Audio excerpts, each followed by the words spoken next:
সম্মানিত দর্শক, নেক্সাস টেলিভিশনের নিয়মিত সরাসরি আয়োজন চলমানে আপনাদেরকে আমি মাসুদ ইমরান মান্নু জানাচ্ছি স্বাগত।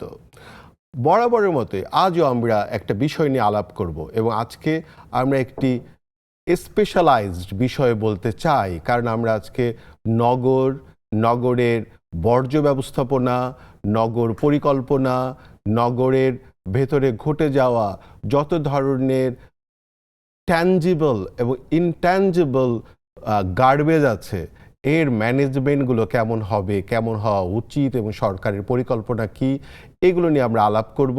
এই জন্য আমরা এবার বিষয় রেখেছি মাগার এতো ভাগার। আমাদের সাথে আজকে দুজন সম্মানিত অতিথি আছেন।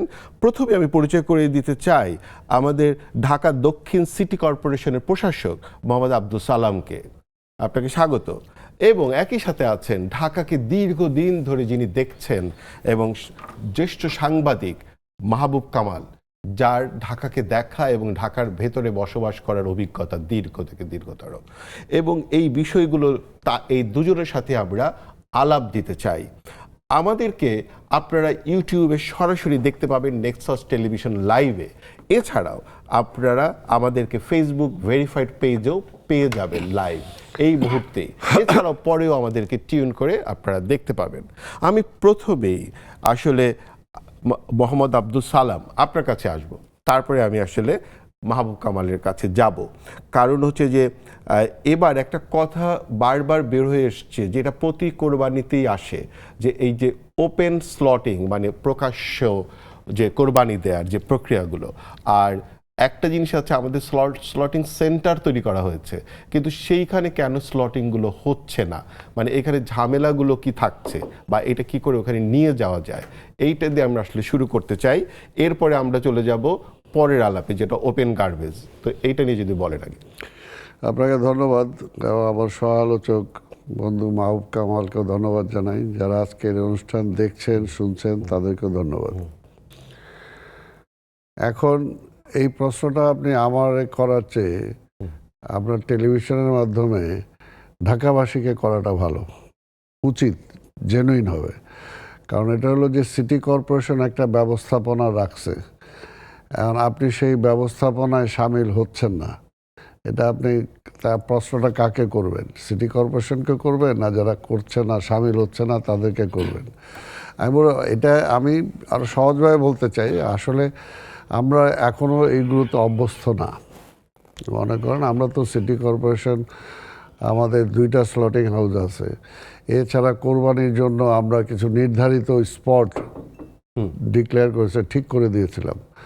কিন্তু মানুষ তো অভ্যস্ত হলো যে তার বাসা থেকে বের হয়েই গলির মুখেই কোরবানিটা করবে। এটা থেকে এখনও বের হয়ে আসতে পারে নাই। এটা যদি এটা হলো যে অ্যাবসলিউটলি যদি ওই সিস্টেমটা আমরা অ্যাডপ্ট করতে পারি, তাহলে যে আজকে নগরীর মানে অর্থাৎ কোরবানি নিয়ে যে অবস্থা হয় তার 80% প্রবলেম সলভ হয়ে যাবে যদি আমরা ওই স্লটিং হাউসে যেতে পারি। সালাম ভাই একটা দারুণ প্রশ্ন উত্থাপন করেছেন মাহমুদ ভাই, যে আসলে এটা দিয়ে আমি যেটা বুঝি যে আমরা যারা নগরে থাকি তাদের তো নাগরিক হওয়ার কথা। আসলে কি ঢাকা শহরে যারা থাকেন তারা কি নাগরিক হয়েছেন কিনা? না, ঢাকা শহর তো আসলে মানে কি বলবো, এই এক একটা ফ্ল্যাট মানে হচ্ছে এক একটা আইল্যান্ড। ঠিক আছে, আপনার যে এক ধরনের ইনহিউম্যানিক লাইফ লিড করি আমরা। হ্যাঁ, আমাদের কোনো সোশ্যাল বন্ডিংস নাই, আমাদের কোনো পারস্পরিক সহমর্মিতা নাই। এবং আইল্যান্ড হওয়ার কারণে হয় কি, একটা কালেকটিভ বডি থাকলে হয় কি, আপনার উৎসাহ উদ্দীপনা থাকে। যখন you are separate from the collectivism, তখন আপনি আত্মকেন্দ্রিক হবেন, তখন আপনার মধ্যে আর সোশ্যাল রেসপন্সিবিলিটি, সিভিক রেসপন্সিবিলিটি এগুলি থাকবে না। মানে কমিউনিটির ধারণা, হ্যাঁ, কমিউনিটির ধারণা এখানে নাই। ঠিক আছে, কমিউনিটির ধারণায় কিছু কিছু কমিউনিটি সেন্টার আছে, এগুলি বিয়ে শাদী হয়, হয়, জন্মদিন পালন হয়। কমিউনিটির ধারণা যেটা কলকাতায় যেটা আছে, কমিউনিটির ধারণা দেখবেন কলকাতায় পাড়ায় মহল্লায় আড্ডা হয়, বয়স্কদের আড্ডা হয়, তারপরে ধরেন যে প্রৌঢ়দের আড্ডা হয়, যুবকদের আড্ডা হয়, নানা আড্ডা হয়। এবং এক ধরনের ওটাকে কি বলে যে হিউম্যান বন্ডিংস আছে আর কি। আমাদের এখানে এক একটা ফ্ল্যাট মানে এক একটা আইল্যান্ড। হ্যাঁ, এটা পাশের ফ্ল্যাটে কে থাকতেছে এটা আমরা জানতেছি না। তো ফলে এই যে দ্বীপের অধিবাসী সে কি করবে, সে সব সেলফ রিফ্লেক্ট করবে, তার মধ্যে তো কোনো কালেকটিভ কোনো চিন্তা থাকবে না। ফলে যেহেতু কালেকটিভ চিন্তায় শুধু সিভিক রেসপন্সিবিলিটি থাকবে না, এটি স্বাভাবিক।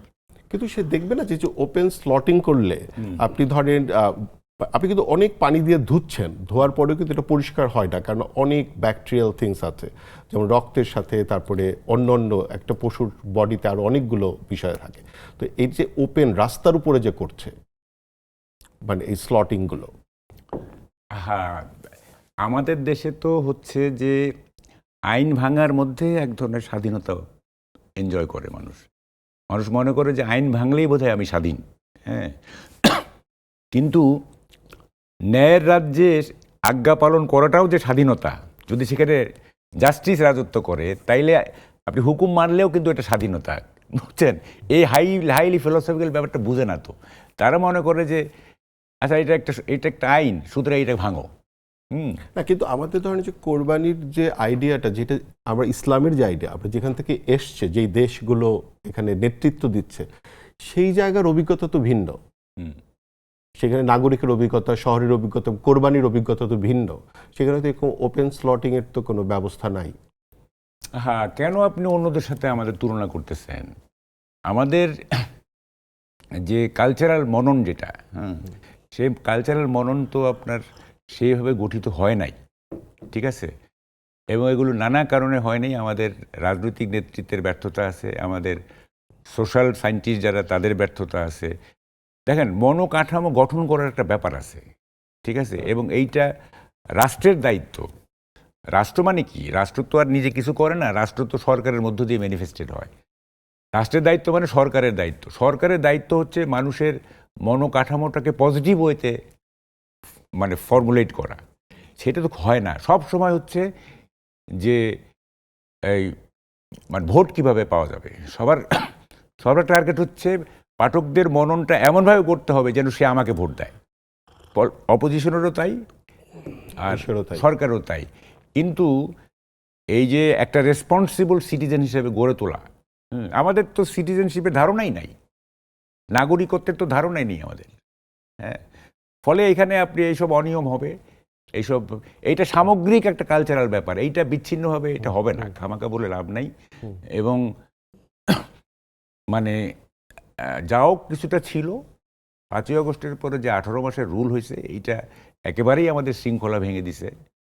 ডিসিপ্লিন বলতে কিছু নাই ওইখানে। একটু আমি হচ্ছে যে সালাম ভাইয়ের কাছে যাব। সালাম ভাই, যেমন ধরেন পৃথিবীতে আমরা এখন যত বড় মিউনিসিপ্যালগুলো দেখি, সিটি কর্পোরেশনগুলো দেখি, ওপেন গার্বেজ স্টেশন কোথাও নাই। কিন্তু ঢাকাতে মানে আওয়ামী সরকারের সময় থেকেই গার্বেজ ম্যানেজমেন্টের নামে একটা অদ্ভুত ঘটনা হলো, ওপেন গার্বেজ স্টেশন তৈরি করা হলো, এবং সেটা রাস্তার মাঝখানে, না হলে কোনো এক পাশে, এবং যেটা একদম ঘনবসতির মধ্যে মানুষ যাচ্ছে, বাচ্চারা যাচ্ছে, এরকম একটা জায়গাতে, যেখান থেকে প্রচণ্ড গন্ধ ছড়াচ্ছে, এবং এটা কোনোভাবে ম্যানেজ করা যাচ্ছে না। মানে এটাকে আর কোনো অল্টারনেটিভস নাই? না, অল্টারনেটিভ হবে, কিন্তু আপনি যদি মনে করেন যে ইমিডিয়েটলি মানে এটা পরিবর্তন হয়ে যাবে, আবার সেটা আশা করাটাও ঠিক না, তাই না? যদি মনে করেন আপনি একটু আগে যে কথাটা মানে যে প্রশ্নটা প্রথমেই করছিলেন, আমি একটা সাক্ষাৎকারে বা একটা কোথাও বোধহয় বক্তৃতায় বলছিলাম যে এই যে স্লটার হাউসে যাওয়া উচিত বা একটা নির্দিষ্ট জায়গায় যাওয়া উচিত, এটা বলতে যে আমি বলছিলাম যে এটা তো এই কারণে উচিত, কারণ ধরেন যে কোনো জায়গায় বাড়ির সামনে বা রাস্তায় করলাম, ছোট বাচ্চা শিশুরা যখন এটা দেখে, স্বাভাবিকভাবে তার একটা মনস্তাত্ত্বিক প্রবলেম হয়। আমার এই কথাটাই একটা গ্রুপ মানে একের ফেসবুকে উল্টা যে আমি মানে এই কি হয়ে গেছি, মানে আমি মানে ধর্মের ব্যাপারে টেনে, বিভিন্ন ব্যাপারে টেনে আমাকে, অর্থাৎ এই যে ইন্টেনশনালি বলা, অর্থাৎ আমি বললাম পজিটিভলি, যেমন আমি এখনও যেটা মনে করি যে আসলে ধরেন এটা ইমিডিয়েটলি যে সলভ হয়ে যাবে সেটা না, আবার হবে না সেটাও না। যেমন আমরা মনে করেন যে করেছি ওই কোরবানির বর্জ্যগুলোকে করার জন্য প্রায় 1.5 লাখের মতো আমরা চটের ব্যাগ দিয়েছি, যেটা পচনশীল। এটা কিন্তু এবার অনেক মানুষ ব্যবহার করেছে, অন্তত এইটা কিছু পজিটিভ। হ্যাঁ যে ঠিক আছে সবাই ওইভাবে ফেলে নেই। অর্থাৎ আমি বলতেছি এটা আস্তে আস্তে এই পরিবর্তনটা হয়ে আসবে। আর আপনি যে প্রশ্নটা করছেন যে আজকে গার্বেজ ফেলার, আপনি মনে করেন পুরনো ঢাকা চিন্তা করেন, এই গার্বেজটা কোথায় নিয়ে ফেলবে? একটা জায়গা তো দিতে হবে, একটা, অর্থাৎ ফেলা মানে কি একটা জায়গায় অ্যাসেম্বল হওয়া, অর্থাৎ 100টা জায়গা থেকে এনে একটা জায়গায় রাখবে, এইখান থেকে তারা নিয়ে যাবে আবর্জনা। সেই একটা জায়গা তো দিতে হবে কোথাও না কোথাও, এটা তো কোথাও দিতে হবে। তার আগে সম্ভবত সালাম ভাই যেটা হচ্ছে যে অন্যান্য দেশের যে আমার যে ছোট এইখানে আমি বলতেছি অন্যান্য দেশে যেটা আছে, অন্যান্য দেশে মনে করেন যার যার বাড়ির বা যার ব্যবসার প্রতিষ্ঠানের সামনে ডাস্টবিন থাকে, সেই ডাস্টবিনটায় আবার সেটা ফেলে, সেটাও কিন্তু আবার প্রতিদিন নেয় না, সেটাও কিন্তু ডে থাকে। এমনকি রাস্তার এই পারে হয়তো আজকে নিল, আবার এই পারে কিন্তু আরেক দিন নেবে, এক্স্যাক্টলি এইরকম ভাবে। এবং ওই ডাস্টবিনে তারা যে দিনটা নির্ধারণ থাকে ওই দিনই ডাস্টবিনটা এনে তারা সামনে রাখে, এবং তারপরে গার্বেজের গাড়িটা এসে সেটাকে নিয়ে বাসার যায়। ভিতরে আলাদা আলাদা কালারের মানে তার নিজের ব্যাগ রাখতে নিজের হয়, ব্যাগ থাকে, কারণ ওটা ওপেন ফেলতে Open পারবে। থাকে না। আমাদের এখানে মানুষ আমাদের তো open সেটা নাই। এর জন্য যদি আমরা এটা অভ্যস্ত করতে পারি, তারপরে এটা সামাজিক আন্দোলন আজকে তৈরি যে করা হবে দরকার। না, আজকে বা ভবিষ্যতে যেটা হবে না, আমি এটা বিশ্বাস অবশ্যই হবে। যেমন মনে করেন আমরাও যেটা চেষ্টা করতেছি সিটি কর্পোরেশন থেকে, যে এখন তো আমাদের সবগুলো মানে বর্জ্য একসাথে ফেলে, এটাকে মানে কোনটা পচনশীল না, এর মধ্যে কোনোই নেই। আজকে মনে করেন একটা কাচের বোতল, সেটাও একটা জায়গায় ফেলতেছে, একটা প্লাস্টিকের বোতল সেখানেও ফেলতেছে, আবার তার বাজারে যে বর্জ্যগুলো আছে সেগুলো এক জায়গায় ফেলতেছে। এটাকে আমরা আস্তে আস্তে ডিসেন্ট্রালাইজ করার চিন্তা করতেছি, এবং এগুলো ভবিষ্যতে আমাদের যেটা হলো যে এগুলো যদি ওই বাড়ি থেকে ওইভাবেই টার্গেট করে যদি সংগ্রহ করা যায়, যেগুলো পচনশীল সেগুলো একটা ব্যাগে, আর যেগুলো মানে পচনশীল না, রিসাইক্লিং করা যাবে সেগুলোকে আরেকটা ব্যাগের মধ্যে, এগুলো যদি নিয়ে যাওয়া যায়। এবং এগুলো আমাদের একটা প্রজেক্ট হচ্ছে, আমাদের মনে কর মাতোয়াইলে, যেখানে অলরেডি আমরা এখানে সেটা প্রজেক্ট শুরু করেছি। আস্তে আস্তে আমরা নেক্সট এই বছরেই আমরা যাব, অন্তত 2টা ওয়ার্ডে আমরা মানে টেম্পোরারি প্রাইমারি বেসিসে এটার প্রজেক্ট আমরা চিন্তা করতেছি, যেভাবে বাড়ি থেকে সংগ্রহ করা, আলাদা করে সংগ্রহ করা। অর্থাৎ আমি বলছি এটা সময় সাপেক্ষ, এটা পরিবর্তন হবে, পরিবর্তন হতেই হবে, পরিবর্তন হওয়া ছাড়া কোনো বিকল্প নাই। মাহবুব ভাই, মানে যেটা হচ্ছে যেমন ধরেন কোরবানিটা গেল, কিন্তু নর্মাল যে স্লটিংগুলো বাজারগুলোতে হয়, সেইখানে কি কোনো আইন বা সিটি কর্পোরেশন এমন কিছু করতে পারে যে তাকে আসলে ওই সেন্টারে গিয়ে এগুলো করে মাংসটা এনে এখানে সেল করতে হবে, কিন্তু এইখানে স্লট করা যাবে না? আইন আছে, এই আইনটাই দেখেন এবারও আমি আসার পরে প্রয়োগ করার চেষ্টা করেছি। আমাদের 2টা স্লটার হাউস আছে, এই 2টা স্লটার হাউসে আসলে ওই যে আপনি যেটা বলেন যারা মাংস ব্যবসায়ী তারা পর্যন্ত সেখানে যায় না। আজকে দেখেন সিস্টেমটা যে যার বাজারে তারা স্লটার করে, অথচ নিয়মটা হলো যে সিটি কর্পোরেশনে যাবে, এবং সিটি কর্পোরেশন সিল ছাড়া কোনো মাংস বিক্রি হওয়ার কোনো নাই। অর্থাৎ এটা দীর্ঘদিন আইনের প্রয়োগটা ছিল না। আমাদের আইন কিন্তু অভাব নাই, বহু আইন আছে, আইনটা যদি আমরা মানি এবং আইনের প্রয়োগটা যদি করি তাহলে কিন্তু অনেক কিছু সিস্টেম ঠিক হয়ে যায়। এই যে জবাইয়ের যেটা বললেন, এটা আমাদের স্লটার হাউস আছে, কিন্তু তারা সেখানে যায় না, কিন্তু তাদেরকে সেখানে নিতে হবে, অর্থাৎ নিতে বাধ্য করা। এই বিষয়গুলো এতদিন ছিল না। তখন আমি আসার পরে চেষ্টা করতেছি যে না, আস্তে আস্তে আসতে হবে, দেখা যাক কি করা যায়। ভাই, হ্যাঁ বলেন। না, ব্যাপারটা হলো কি, শুনেন, আমরা ঢাকার সমস্যা বলতে বুঝি কি ট্রাফিক কনজেশন একটা, মশক একটা, তারপরে ধরেন যে ওয়াটার লগিং একটা, হ্যাঁ, তারপরে ধরেন যে পানির প্রবলেম, ওয়াসার পানির প্রবলেম, তারপরে ওই যে সিজনাল যেটা আছে যে কোরবানি ঈদের সময় বর্জ্য, এইভাবে দেখি। কিন্তু বিষয়টার দিকে এরকম না। ঢাকা, আপনি যেহেতু আমার বন্ধু, সে is going to compete in the mayor election, তাকে পাইছি যেহেতু, আমি ঢাকার সময় একটা ব্রড বেসড একটু কথা বলতে চাই।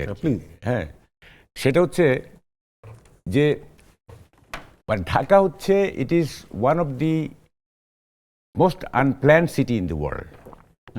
এইটা একটা অপরিকল্পিত শহর এবং খুব স্পন্টেনিয়াস শহর, এটা স্বতঃস্ফূর্তভাবে এটা বেড়ে উঠছে। কেউ মানে গোলাপ যেমন স্বতঃস্ফূর্ত হয়ে ফোটে, কেউ তাকে ফোটায় না, সেটা ঢাকাকে কেউ গড়ে তোলে নেই। ঢাকা এমনি এমনি গড়ে উঠছে উইদাউট এনি প্ল্যানিং।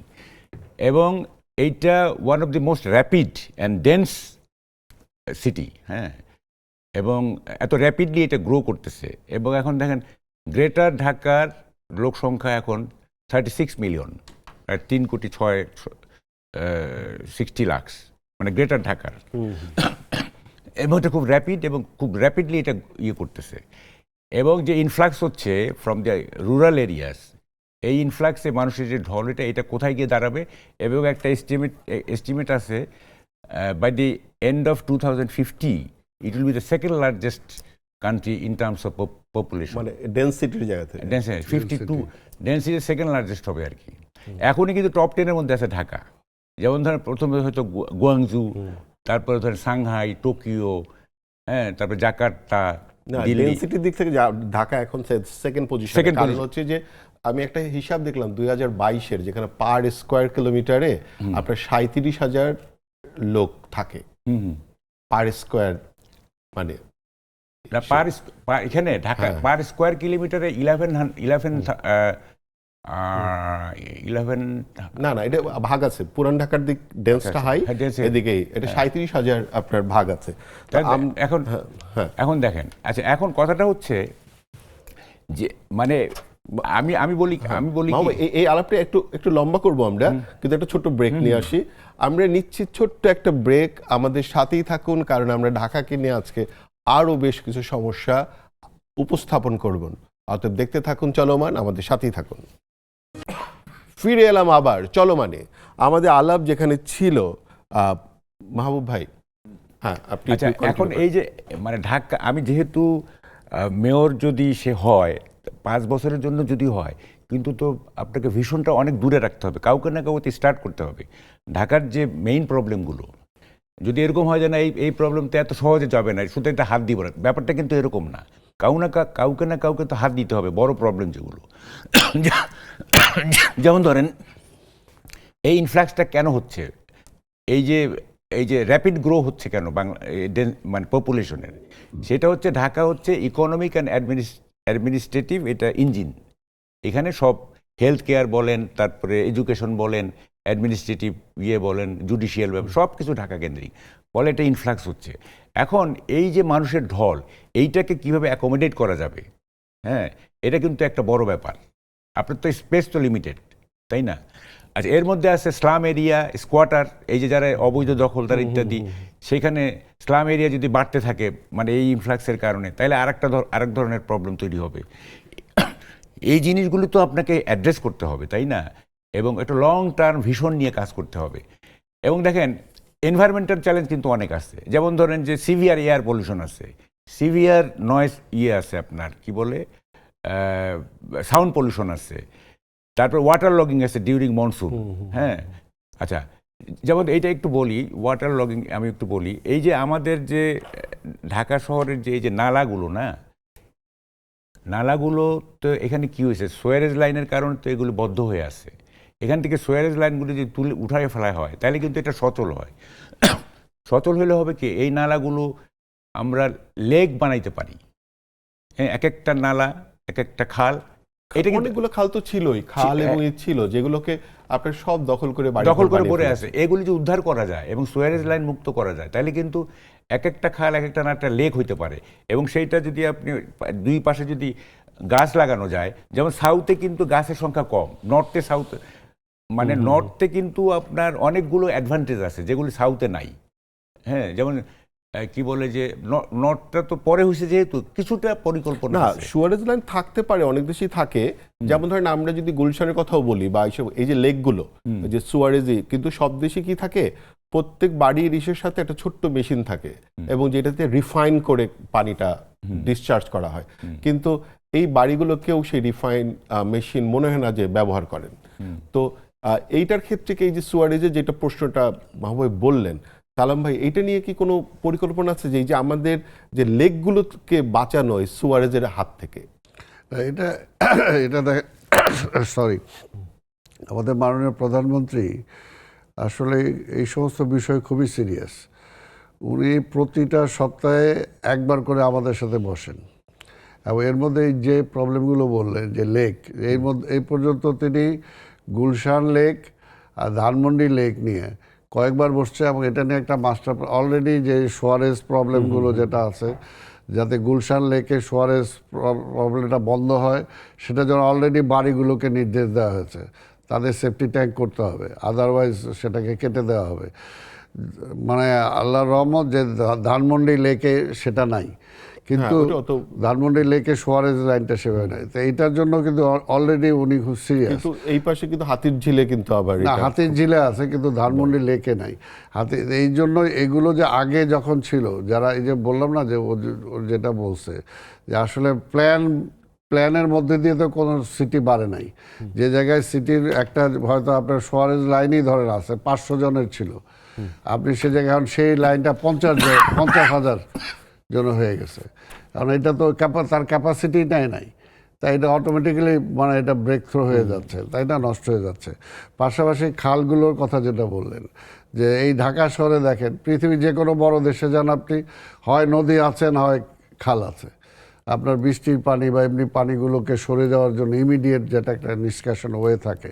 ঢাকা শহরে ছিল এক ধোলাই খাল, আজকে সেটাও আমরা বন্ধ করতে করতে পুরো বন্ধই করে ফেলছি, কারণ কাভার ড্রেন করে আর ওই খালের ব্যবহারটা তো সেভাবে থাকে না, এবং সেগুলো অপরিষ্কার হইতে হইতে এমন অবস্থা হয় যেমন আমি পাওয়ার পর যেটা বলছি, কিছু কিছু কাভার ড্রেন পরিষ্কার করছি, কিন্তু অনেকগুলো এখনও ধরতেই পারেনি। আজকে যে খালগুলো যেগুলো আছে, আজকেই প্রধানমন্ত্রী আবার আমাদেরকে ডাকছিলেন ঢাকা এবং নারায়ণগঞ্জ নিয়ে, কারণ ওই যে সাইডে যে খালগুলো আছে, আমি ঢাকা শহর পরিষ্কার, যদি নারায়ণগঞ্জটা পরিষ্কার না হয় পানিটা তো নামবে না। এই যে ডিএনডি আজকে ডিএনডি প্রজেক্ট নিয়ে উনি বসছিলেন, যে ডিএনডির খালগুলো কেন আজকে বন্ধ হয়ে গেল, এটা এখন এটা কি করতে হবে, কি করা যায়। ডিএনডির পাশাপাশি কি ড্যাপটাও কি আপনারা ভাববেন, ড্যাপ এক্সিকিউশন? না, এটা আরেকটা সাবজেক্টে চলে যায়, আমি এটা করি। এটা তো ড্যাব তো অবশ্যই জরুরি দরকার ছিল, এবং ড্যাবের থেকে যেহেতু আপনি বের হয়ে আসছেন, সেই কারণে কিন্তু জলাবদ্ধতাগুলো হয়েছে।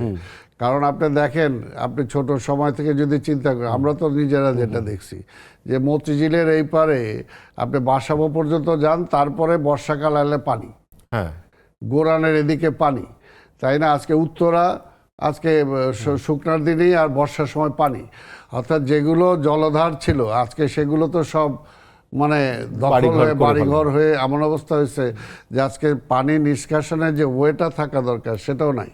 আজকে দেখেন ঢাকা শহরে আজকে যে অবস্থাটা হয়েছে, ধানমন্ডির পানি নিষ্কাশনের ওয়েটা নাই। আজকে নিউ মার্কেটের সামনে বৃষ্টি হলে সেখানে নৌকা চলার মতো অবস্থা হয়ে যায়। অর্থাৎ এই ওপেন পানিগুলোকে নিষ্কাশনের যে ওয়ে থাকা দরকার, এখন কি হচ্ছে যে আমরা এখন ওই ড্রেনগুলো কিছুটা পরিষ্কার করতেছি, ড্রেনের কাভারটা খুলে দেই, পানিগুলো যাতে যায় সেখান থেকে, কিন্তু ওইটা তো আসলে পানি যাওয়ার রাস্তা না, পানি যাওয়ার ড্রেন না সেটা। আজকে সেটা করে দিয়ে প্লাস আমরা 2-3টা জায়গায় পাম্প করে ঢাকার পানিটা বাইর করার চেষ্টা করছি, কিন্তু এই পানিটা তো হয় আপনি বুড়িগঙ্গায় নিতে হবে, না শীতলক্ষায় নিতে হবে। এই পানিটা তো বের হওয়ার একটা স্পেস দরকার, যেটা এটা নিয়ে একটা ভালো কাজ হচ্ছে আপনাদের। ভালো কাজ। এখন মনে করেন মাননীয় প্রধানমন্ত্রী আজকে এই ব্যাপারে সিরিয়াস, উনি আমাদের অলরেডি একটা প্রজেক্ট অ্যাপ্রুভ করেছেন ধানমন্ডি থেকে এই টোটাল এই সাইডের পানিটা আমরা কিভাবে পলাশী হয়ে পুরনো ঢাকা হয়ে যেভাবে বুড়িগঙ্গা নিতে পারি, এরকম আরও কয়েকটা আমাদের এরকম প্ল্যানে যদি আমরা করতে পারি, তাহলে এই পানিগুলো থেকে আমরা রক্ষা পেতে পারবো, আর তা না হলে তো পারবো না। সেটার জন্য বলছে ইমিডিয়েট 2 মাস 6 মাসে এইবার আমরা ধানমন্ডিতে যেটা করব, এইবার হয়তো বেনিফিট পাবো না, নেক্সট ইয়ারে হয়তো পাইতে পারি। বুঝতে পেরেছি, তাই না? আচ্ছা মাহবুব ভাই, একটু আলাপটা অন্যদিকে একটু নেই। যেমন ধরেন যে ডোনাল্ড ট্রাম্প সারের কোরবানির কূটনীতি এবং ট্রাম্পের স্পেলিং ভুল লেখার কারণে চিড়িয়াখানার কিউরেটরকে স্ট্যান্ড রিলিজ করা হয়েছে, কিন্তু ধরেন যে এটা অবশ্য মানে মানে আপনার ইসের নিচে মানে যে হাট বসানো হয়েছিল মানে আপনার মেট্রো রেলের নিচে, সেইটা নোংরা করা হয়েছে এবং তারপর হাটটা সরানো হয়েছে, কিন্তু নোংরা খুব ভালো পরিষ্কার করা হয় নাই। কিন্তু সেক্ষেত্রে আমরা কাউকে বিচারের অধীনেও আসতে দেখি নাই। তো এই যে কূটনীতিটা ঘটলো এবং এই যে পুরো ঘটনাটা, একজনের চাকরি চলে গেল, একজনেরই হলো, এই ব্যাপারটা আপনি কিভাবে দেখেন? আচ্ছা, আমি এটা একটু করে ফেলি, কনক্লুশন টেনে ফেলি তাহলে, ছোট করে একদম। তাহলে কি দাঁড়াচ্ছে, আমরা কি মানে প্রশাসক এবং কি বলে যে উডবি মেয়রের কাছ থেকে আমরা কি চাচ্ছি? প্রথম কথা হচ্ছে কতগুলো জিনিস আমরা চাচ্ছি, যেমন একটা হচ্ছে যে ওয়েস্ট ম্যানেজমেন্ট যাতে ভালো হয়, 2 নম্বর হচ্ছে ওয়াটার সাপ্লাই যাতে ভালো হয়, 3 নম্বর হচ্ছে আপনার স্যানিটেশন যাতে ভালো হয়, 5 নম্বর হচ্ছে ওয়াটার লগিং যেটা হয় ডিউরিং মনসুন, জলাবদ্ধতা সেটা যাতে, না, এটা নিয়ে ধরো মানে already তো এগুলো রুটিন কাজ, হ্যাঁ। তারপর সাউন্ড পলিউশন, তারপরে এয়ার পলিউশন, যেগুলি যে আমরা ডিরেক্ট এফেক্টেড হই। আর একটা হচ্ছে যেটা আমি এখানে দাবি করব, সেটা হলো যে এই যে যারা রিটায়ারমেন্টে যায়, হ্যাঁ, ধরেন 60+ যারা ওল্ড সিটিজেন, তারা মানে অবসরের পরে তারা কিভাবে জীবন কাটাবে, তাদের যে বিনোদন, তাদের যে কোথাও হাঁটাহাঁটি কিংবা চলাচলের জন্য জায়গা, হ্যাঁ, এবং কি বলে যে লেক থাকলে ভালো হয়, তা নাহলে নানা রকম একটা অ্যাকোমোডেশন করা।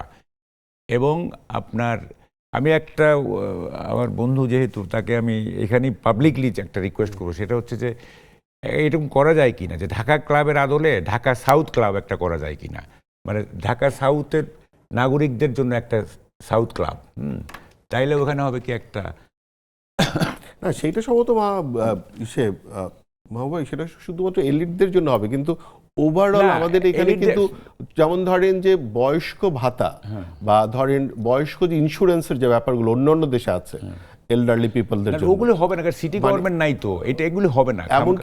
এমনকি অন্যান্য শহরগুলোতে যেমন ধরেন একজন মানুষ যখন একা থাকে, এই যে একটি মায়ের ঘটনা ঘটলো, যেমন ধরেন সিটি কর্পোরেশন কিন্তু ইয়াংদেরকে মানে এটা পার্ট টাইম জবের মতো, যে ধরেন একজন মানে একজন বয়স্ক মানুষ একজন বাড়িতে আছে, তাকে একটা সার্ভিস দিবে বা তাকে ডাক্তারের কাছে নিয়ে যাবে বা তার খোঁজ নিবে, এটা সিটি কর্পোরেশন এবং পোস্ট অফিস মিলে করে। এটা জাপানের নিজের একটা পলিসি আছে। এটা কিন্তু আমরা যেমন ধরেই নিয়েছি যে মানে সন্তানই সব করবে, কিন্তু আপনি তো ধরেন একটা রাষ্ট্রকে দীর্ঘদিন সার্ভিস দিলেন, তাহলে আপনি পাবেন না, ব্যাক করবেন না, আপনি তো ট্যাক্স দিলেন, অনেক কিছু দিলেন। তো এইটার ক্ষেত্রে আসলে সরকারের কোনো আমাদের তো ভাবনা আছে কিনা? ওল্ড হোমেরও তো কোনো সেই ওল্ড হোম দরকার নাই, আপনি আপনার বাড়িতেই থাকেন, কিন্তু আপনার বাড়িতে আপনার ছেলেমেয়েরা তো বাইরে থাকতে পারে, কিন্তু আপনি তো একা আছেন। এখন এই যে একা আছেন, এটা শুধু আপনার ছেলেমেয়ের দায়িত্ব না, এটা কিন্তু নগরের যিনি মানে যারা এটা পরিচালনা করেন তার নাগরিকের দেখভালের এই ওল্ড টাইমে এটা একটা দায়িত্বের অংশ। যেমন এই যে ভদ্রমহিলা যে মোড়ে থাকলেন 2 দিন ধরে, 4 সন্তানই কিন্তু প্রতিষ্ঠিত, হ্যাঁ, তো এই ঘটনা যে ঘটছে, এখন আপনি কি সরাসরি সন্তানকে অভিযুক্ত করবেন যে তুমি এটা করনি, যেটা আসলে ধরেন তার বড় ছেলেকে অলরেডি শাস্তি দিয়েছে সরকার, মানে আপনার এটা হচ্ছে 2013 আইনের অধীনে, আমি দেখলাম যে 2013 আইনের অধীনে আপনি দিচ্ছেন। কিন্তু আমার কথা হচ্ছে যে এই মানে নানা রিয়েলিটি হতে পারে। এখন ওনার যে সন্তানটি ক্যানাডায় আছে, আপনি তাকে কিন্তু শাস্তি দিতে পারবেন না। তো এই জায়গাটাতে আসলে সরকার কেমনে ভাবে? এটা হলো যে আমাদের সমাজ ব্যবস্থাটাকে আপনি মনে রাখতে হবে যে আমাদের সমাজ ব্যবস্থাটায় কি আছে, যে এখানে স্বাভাবিকভাবেই যে পরিবার মানে প্রথম বাবার উপর নির্ভরশীল, তারপরে বাবা বৃদ্ধ হয়ে যাওয়ার পরে যে যুবক ছেলের উপরে নির্ভরশীল। এটা তো যেহেতু আমরা একই পরিবারে বসবাস করি এবং আমরা এইভাবেই অভ্যস্ত, এখন স্বাভাবিকভাবে যে একটা পরিবারে মা মারা গেল, তার মেয়ে বলতেছে আমি আর মা একসাথে থাকি, তো সেই মেয়ে তার কোনো খোঁজই রাখবে না। তো এইটা তো এইসব সরকার জানবে না যে আজকে এই ঘটনাটা ঘটছে, কিন্তু সে কাজের লোক রাখবে না, পরিষ্কার করবে না। এটার জন্য বললাম যে এটার দায়িত্ব অ্যাবসলিউটলি পরিবারের। এটা আর আরেকটা হলো যে যেটা আপনি বলছেন, হ্যাঁ, ইন ব্রড সেন্স সরকারের দায়িত্ব তো অবশ্যই কিছুটা আছে, সামাজিক যে দায়িত্বগুলো সেগুলো আছে। যেমন আমার বন্ধু যেটা বললো যে আজকে সিনিয়র সিটিজেনদের জন্য আজকে আজকে এইগুলো, যেমন আজকে দেখেন আমাদের এই সরকারের যেগুলো প্ল্যান, তার মধ্যে কতগুলো আজকে কিন্তু উনি অলরেডি সেগুলো বাস্তবায়ন করছেন মাননীয় প্রধানমন্ত্রী। তার মধ্যে তিনি নির্দেশ দিয়েছেন যে ঢাকা শহরের প্রতিটা 2টা ওয়ার্ডের মধ্যে একটা মাঠ, খেলার মাঠ হইতে হবে, এবং খেলার মাঠগুলোকে কোনোভাবেই বন্ধ করা যাবে না, অন্য কোনো কাজে ব্যবহার করা যাবে না। এবং খেলার মাঠগুলোকে অলরেডি উনি নির্দেশ দিয়েছেন যে খেলার মাঠের চতুর্দিকে যাতে পায়ে হাঁটার একটা পথ ব্যবস্থা রাখা হয়। থাকে, তাহলে হবে কি যে সিনিয়র সিটিজেন যারা আছে আজকে যারা স্বামী একটু হাঁটতে চায় তাহলে তাদের একটু ব্যবস্থা থাকলো। প্লাস আজকে উনি কি বলছেন যে বৃক্ষরোপণের জন্য, অর্থাৎ গাছ লাগাইতে হবে। যে আজকে ঢাকা শহরকে যদি আমরা সেভাবে করতে পারি তাহলে দেখা যাবে যে আমরা গ্রিন সিটি ক্লিন সিটি, এই যে একটা স্লোগান, এটা তো অলরেডি উনি দিয়েছেন। তো এর জন্য এই পরিকল্পনাগুলো তো আমাদের আছে, এবং এই পরিকল্পনাগুলো যদি বাস্তবায়িত করা যায়, এবং সেটার জন্য আমি যেটা মনে করি যে কোনোভাবেই সরকার বা সিটি কর্পোরেশন একার পক্ষে কিন্তু কোনো সমস্যার সমাধান সম্ভব না, যদি নাগরিকরা যদি সেইভাবে রেসপন্স না করে। তাই না, আজকে ক্লিন সিটি আপনি কোনোদিনই করতে পারবেন না যদি নাগরিকরা তার দায়িত্বটা পালন না তবে করে, গ্রিন তাই না? সিটিকেও আসলে অনেক সংকুচিত করা হয়েছে, অনেকগুলো উন্নয়ন মানে যেমন ধরেন এলিভেটেড এক্সপ্রেস হয়ে নানা কিছু করে ছোট ছোট যতগুলো ছিল এগুলো প্রায় নাই করে দেওয়া হয়েছে। তো এগুলো প্ল্যানিং এর অংশ, কিভাবে হবে আমরা জানি না, কিন্তু আমরা একটা ছোট্ট বিরতি নিব। আমরা ছোট্ট একটা বিরতি দিচ্ছি, বিরতির পরে আমরা আবারও ফিরে আসবো মাহবুব ভাইয়ের কাছে ডোনাল্ড ট্রাম্পের কূটনীতি বিষয়ে। তো আমাদের সাথেই থাকুন, দেখতে থাকুন চলমান। সম্মানিত দর্শক, ফিরে এলাম আবার চলমানে। আমাদের আলোচনা যেখানে ছিল, এবং আমি মাহবুব কামালকে যেই প্রশ্নটা করেছিলাম কিন্তু খানিকটা তখন উনি উত্তর দেননি, এখন আশা করি আমাকে সেই উত্তর দিবেন। আমার প্রশ্নটাকে আমি আবারও পরিষ্কার করি। ডোনাল্ড ট্রাম্পের কোরবানি না হতে দেওয়ার যে কূটনীতি, একই সাথে বাংলাদেশে একটা দারুণ অর্জন হয়েছে সাম্প্রতিক সময়, তা হচ্ছে মানে আপনার জাতিসংঘের 81তম সাধারণ সভায় বাংলাদেশ সভাপতিত্ব করবে, এবং সেই জন্য পররাষ্ট্রমন্ত্রী নির্বাচিত হয়েছেন 99 ভোট পেয়ে, এবং তার প্রতিদ্বন্দ্বী 91 ভোট পেয়েছেন। কিন্তু প্রশ্ন হচ্ছে, তারা 2016 থেকে কূটনীতি শুরু করেছে, আর বাংলাদেশ শুরু করেছিল মাত্র 3 মাসের কূটনীতি, কিন্তু বাংলাদেশ জিতে গেছে। আমরা জানি না যে ডোনাল্ড ট্রাম্পের কোরবানি হতে দেওয়া বা না দেওয়ার সাথে এই ধরনের বৈদেশিক কূটনীতির কোনো সম্পর্ক আছে কিনা, তার সাথে আমেরিকার সাথে যে বাণিজ্য চুক্তি হয়েছে তার কোনো সম্পর্ক আছে কিনা, এইগুলো কিভাবে ঘটে। এবং একজন সরকারি কর্মকর্তার চাকরি চলে যায়, কিন্তু যারা হাট বসান তাদের কিছুই হয় না কখনোই, শুধু ঘৃণাই জানানো হয়। কেন হচ্ছে মাহবুব কামাল, এগুলো কেন হচ্ছে? না, এখন আমেরিকা সম্পর্কে কিংবা ডোনাল্ড ট্রাম্প সম্পর্কে যা কিছুই ঘটবে, আপনি এটার সাথে লিঙ্ক করবেন আমাদের যে বাণিজ্য চুক্তি, এটা লিঙ্ক করলে আপনি উত্তর পেয়ে যাবেন। এই যে বাণিজ্য চুক্তিটা করা হয়েছে না, এইটা প্রমাণ করে যে আমেরিকার উপরে আমরা কতটা ডিপেন্ডেন্ট, এক নম্বর কথা। এবং আমেরিকার ব্যাপারে যে আমাদের পলিটিক্স অফ অ্যাপিজমেন্ট, আমেরিকাকে সন্তুষ্ট করার যে রাজনীতি, অথবা দি আদার ওয়ে রাউন্ড আমেরিকাকে হস্টাইল না করার যে রাজনীতি, সেইটা সব কিছুতেই ফুটে উঠবে। ঠিক আছে? এবং এই যে এই জন্য এটা কি মাইক্রো লেভেলে এমন হবে যে ধরেন একটা লোক হয়তো বানান ভুল লিখেছে, এর জন্য আপনি তাকে ভৎসনা দিতে পারেন, কিন্তু তাকে তার পোস্ট থেকে সরাই দিবেন না, আপনি যেটাকে বলতেছেন মাইক্রো লেভেল, এখনকার যে দুনিয়া, মানে মাইক্রো লেভেল ম্যাক্রো লেভেলে যেতে খুব একটা বেশি সময় লাগে না। এখনকার যে নেটের দুনিয়া, যেমন ধরেন যে এই যে মহিষটা না, এটা ট্রাম্প, এইটা তো মুহূর্তেই তো আপনার আমেরিকাতে চলে গেছে, এবং ট্রাম্প তো এটা হি বিকেম অ্যানয়েড। তাহলে আপনি কি আপনার খুব প্রিয় একটা মানে উদাহরণ আপনি সবসময় ব্যবহার করেন কিসিঞ্জারের, আপনি কি এটা বলবেন একটু আবার, যে এই যে আমেরিকার বন্ধু হলে কি হয়, এবং আমাদের সরকার যে এই যে ট্রাম্পের প্রতি এত ভালোবাসা দেখিয়ে যে বন্ধুত্ব, তাকে আসলে কত দূর নিতে পারে বলে আপনার মনে হয়, তার একটা ফোরকাস্ট? বলতেছি আমি, শুনেন সালাম, একটু আপনি শুনেন। সেটা হচ্ছে কিসিঞ্জারের কথা বলেন না, প্রথমে কিসিঞ্জার তো আপনি জানেন কি মানে হি ইজ শাটল ডিপ্লোমেসির জনক, এবং সে আপনার ভিয়েতনাম ওয়ার শেষ করছে, সে এরা কি বলে ইজিপ্ট এবং মিশরের মধ্যে সমঝোতা করছে শাটল ডিপ্লোমেসির জন্য, সাংঘাতিক ডিপ্লোম্যাট সে। তার একটা বিখ্যাত কথা আছে, 3 খণ্ডের একটা মেমোয়ার্স আছে তার, সেখানে সে বলতেছে যে আমেরিকার শত্রু হওয়া বিপজ্জনক, ডেঞ্জারাস, এবং আমেরিকার বন্ধু হওয়া ফ্যাটাল, এটা প্রাণঘাতী। মানে শত্রু হওয়া ডেঞ্জারাস, এবং এইটা বন্ধু হলে সেটা প্রাণঘাতী। এবং এটা ব্যাখ্যাটা আমার কাছে এরকম যে, যেমন ধরেন শত্রু না, যেমন ইরান শত্রু, ইরানে কি হচ্ছে, বোমা মারতেছে, আবার সিজফায়ার, আবার বোমা, এই সেই ইত্যাদি, কিন্তু ইরান এক্সিস্ট করতেছে। আর আমরা হচ্ছে বন্ধু, আমরা আমাদেরকে নিংড়ে নিংড়ে আমেরিকা ধ্বংস করে দিবে।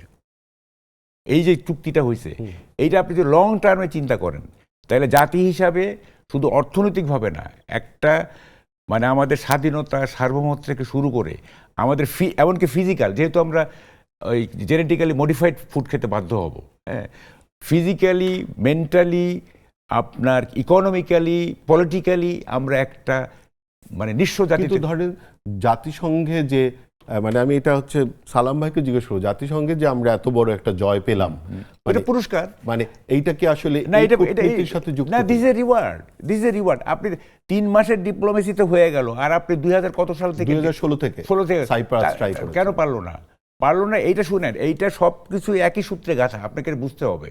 Doctor Khalil, doctor Yunus, America, এগুলি সব একই সূত্রে বাঁধা কিন্তু, এবং আপনি হিসাবটা এইভাবে করবেন।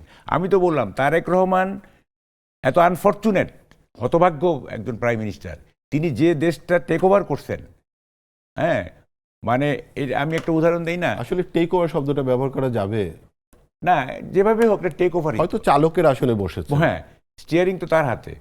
দেখেন রিলে রেসে কি হয়, আপনি একটা কাঠি পাসন করে, তারেক রহমানের হাতে ইউনুস সাহেব একটা ভারী লৌহদণ্ড দিয়ে দিছে, উনি এখন হাঁটতেই পারবেন না। হ্যাঁ, যে অবস্থা করে গেছে এই দেশের, ইনক্লুডিং এই আমেরিকার সাথে চুক্তি, দেখবেন কি হয়। এবং তার জন্য আমার মায়া হয়, জানেন, তারেক রহমানের জন্য। হ্যাঁ, he seems to very innocent. তাকে মানে যদিও আমি জানি না সালাম ভাই ব্যাপারে কিছু বলতে চাইবেন কিনা, সালাম ভাই কি কিছু যোগ করবেন? কিন্তু একটা জিনিস যদি যোগ করেন, এই যে চিড়িয়াখানার যে কিউরেটরকে শাস্তি দেওয়া হলো, আর ওইখানে যে এত বড় একটা বাজার বসায় নষ্ট করে ফেলা হলো, কাউকেই শাস্তি দেওয়া হলো না। না, আমি আগে যেটা বলতে চাই যে দেখেন, কূটনীতিক সাফল্য কে না চায়, তাই না? আজকে কি বাংলাদেশ জয়ী হয়েছে বলে আমি এটাকে আমার কূটনৈতিক পরাজয় মনে করব? আজকে যদি আমি হেরে যেতাম, তাহলে এটার জন্য কি আমার সাফল্য বয়ে আনতো? এখন কূটনৈতিক বিজয়, এটা এখন স্বাভাবিকভাবে কূটনৈতিক বিজয়ের জন্য, এটা তো গেম, ইটস এ গেম।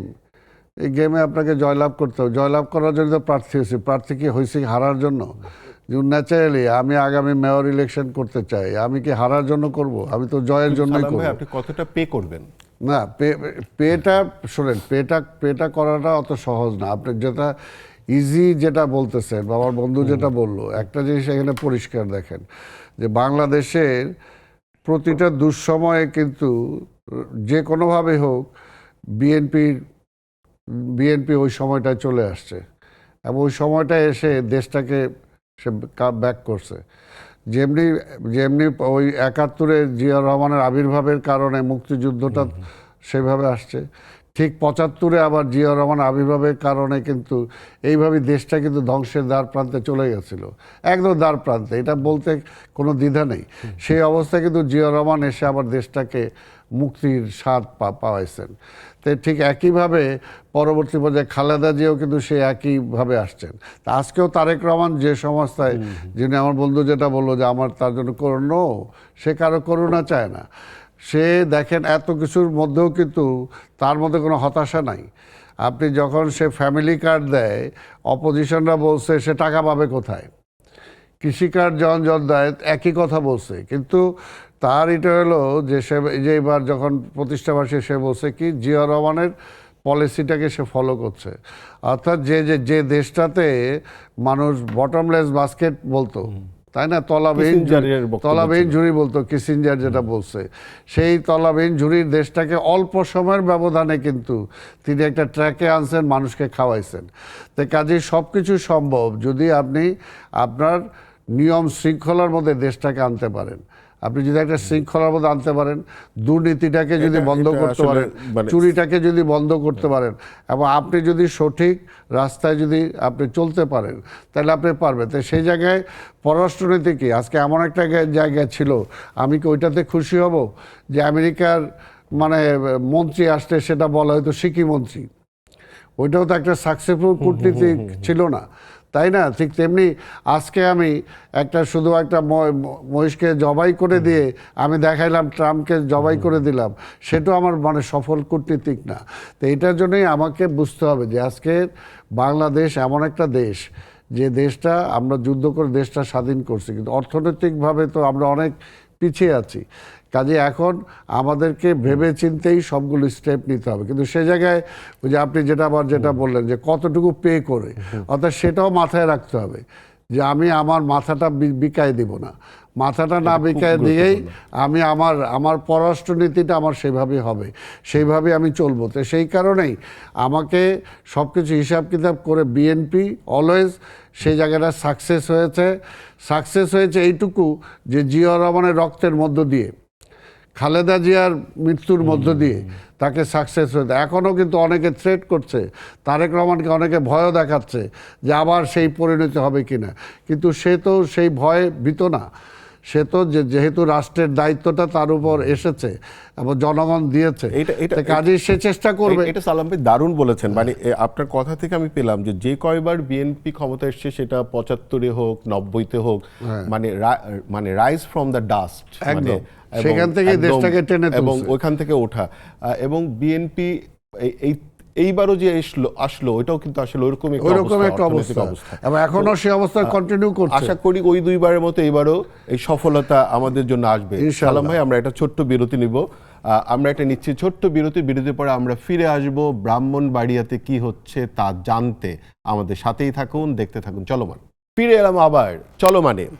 আমরা এখন যে আলাপে যেতে চাই, কারণ সরকার যার ছাড়পত্র দেয় এবং যেগুলোকে মুক্ত চিন্তার জায়গা বলি, চলচ্চিত্র তার একটা, এবং যেই চলচ্চিত্রটিকে ব্রাহ্মণবাড়িয়াতে দেখাতে দেয়া হলো না, এবং তৌহিদি জনতার নামে যে মববাজি হচ্ছে দীর্ঘ সময় ধরে, যেখানে উস্তাদ আলাউদ্দিন খাঁর স্কুল, তার নথিপত্র, তার বাজানো যন্ত্রপাতি সব পুড়িয়ে দেয়া হয়েছে তৃতীয়বারের মতো, এবং এগুলো সব বন্ধ করে দেওয়া হয়েছে। এটা আওয়ামী লীগ সরকারের সময় হয়েছে, অন্তর্বর্তী সরকারের সময় হয়েছে, এখনো হচ্ছে।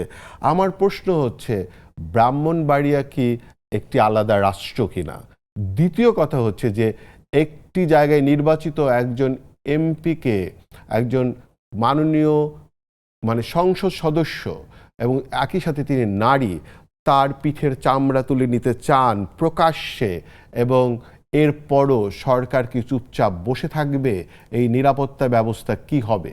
মাহমুদ ভাই শুনেন, আপনি বললেন না যে ব্রাহ্মণবাড়িয়া কি আলাদা রাষ্ট্র কিনা। আমি এখানে আরো দুইটা জিনিস যুক্ত করি।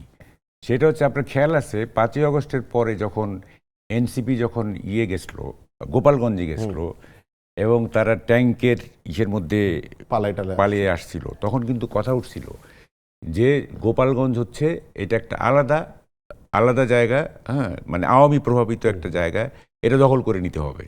তারপর ওটাও কিন্তু এক ধরনের মূল ভূখণ্ড থেকে একটা বিচ্ছিন্ন এলাকা হিসেবে গণ্য করা হয়েছিল। 2 নম্বর কথা দেখেন, ঢাকা ইউনিভার্সিটি ক্যাম্পাস, এটা মনে হয় না যে আমাদের ভূখণ্ডের একটা অংশ। কারণ হচ্ছে, আপনি ঢাকা ইউনিভার্সিটি ক্যাম্পাসের মধ্যে যা কিছু করবেন, এগুলির বিরুদ্ধে কোনো মামলা হয় না। খুন হয়েছে অনেক, মামলা হয়েছে কিন্তু কোনো বিচার হয়নি। হ্যাঁ, মামলা হয়তো 2-1টার হয়েছে, কোনোটা রায় বের হয় নাই। এবং আমরা 70 সালে যখন রাসদ রাজনীতি করছি, তখন এই ঢাকা ইউনিভার্সিটির বাইরে গেলে আমরা সবসময় ভয়ে থাকতাম যে কখন কি হয়। যেই ক্যাম্পাসের ভিতরে ঢুকছি তখন মনে হয়েছে নিরাপদ, এখন আর কেউ কিছু করতে পারবে না। এই তো তোফায়েল সাহেব মারা গেলেন, তখনও তো আব্দুল মালেক হত্যাকাণ্ড নিয়ে আবারও প্রশ্ন উঠেছে। হ্যাঁ, মানে ঢাকা ইউনিভার্সিটিতে গেলে সব, এইখানে রাষ্ট্র আমাকে ধরতে পারবে না, এখানে আইন শৃঙ্খলা বাহিনী আমাকে ধরতে পারবে না। হ্যাঁ, এটা একটা ফ্রি জোন। তো এটাও এরকম আপনার ব্রাহ্মণবাড়িয়া দেখেন, ওইটা যেরকম আওয়ামী জোন গোপালগঞ্জ, ঢাকা ইউনিভার্সিটির মানে ছাত্রদের জোন, আর হচ্ছে ব্রাহ্মণবাড়িয়া হচ্ছে আপনার আলেমদের জোন, ঠিক আছে? এবং তারা ঘোষণা করতেছে যে এটা আলেমদের এলাকা, এখানে কোনো গান, নাচ, সিনেমা এগুলো চলবে না।